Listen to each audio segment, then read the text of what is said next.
Welcome back to the Morning News on Fox Carolina. Now, as students return to school, they're sharing time in the class and also sharing time with e-learning. That's why it's important that parents make sure that their children are keeping the right track in terms of their grade level. Here to talk about it with us, and the best way to support your students through this process is Qena Jennings, the Program Director for Public Education Partners. Qena, thank you so much for joining us this morning.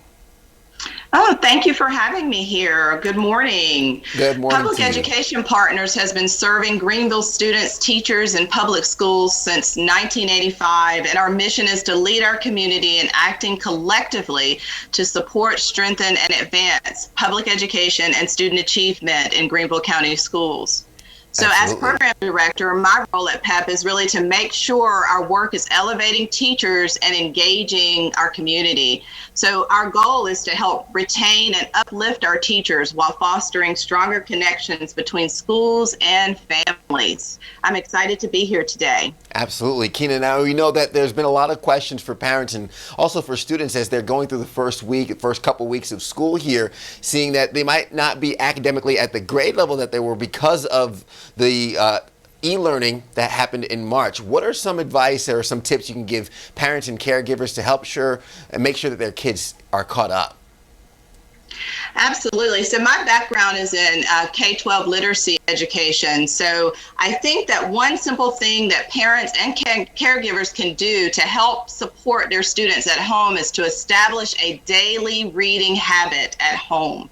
We know that when children find time to read daily, and particularly when they choose their own books, it can lead to huge gains in student achievement and academic achievement. Just 20 to 30 minutes of reading a day, either independently or reading together with a family member, is not only enjoyable, but it can also help build that background knowledge, strengthen that academic vocabulary, and increase focus and attention that the students need to rebuild.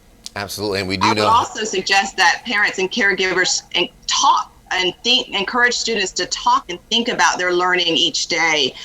Make those real life connections and encourage students to formulate their own questions about the topics that they're learning about. One thinking routine that I like to recommend is to begin and end each day with a check-in.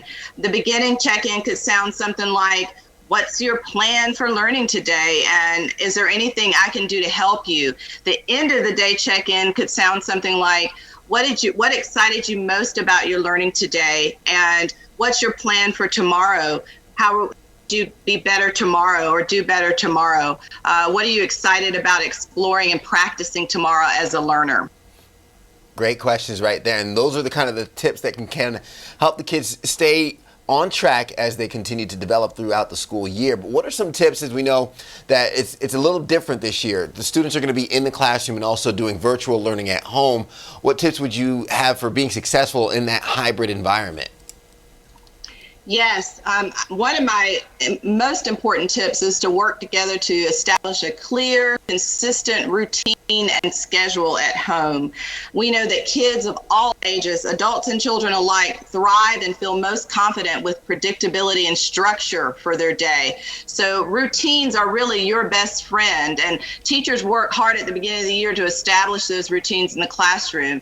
One of the things to remember is to make sure that you're taking breaks and adding breaks and resets into that routine for your student at home, also for yourself as a parent, because the truth is none of us, children or adults, thrive when staring at a computer screen all day. So it's important that we make space for off-screen learning and physical activity as well. Absolutely. Well, Qena Jennings with the Program Director for Public Education Partners, we thank you so much for being with us this morning. That's our time. We're going to, of course, be wanting to make sure folks can watch this interview later on YouTube. For now, let's get a check of that forecast.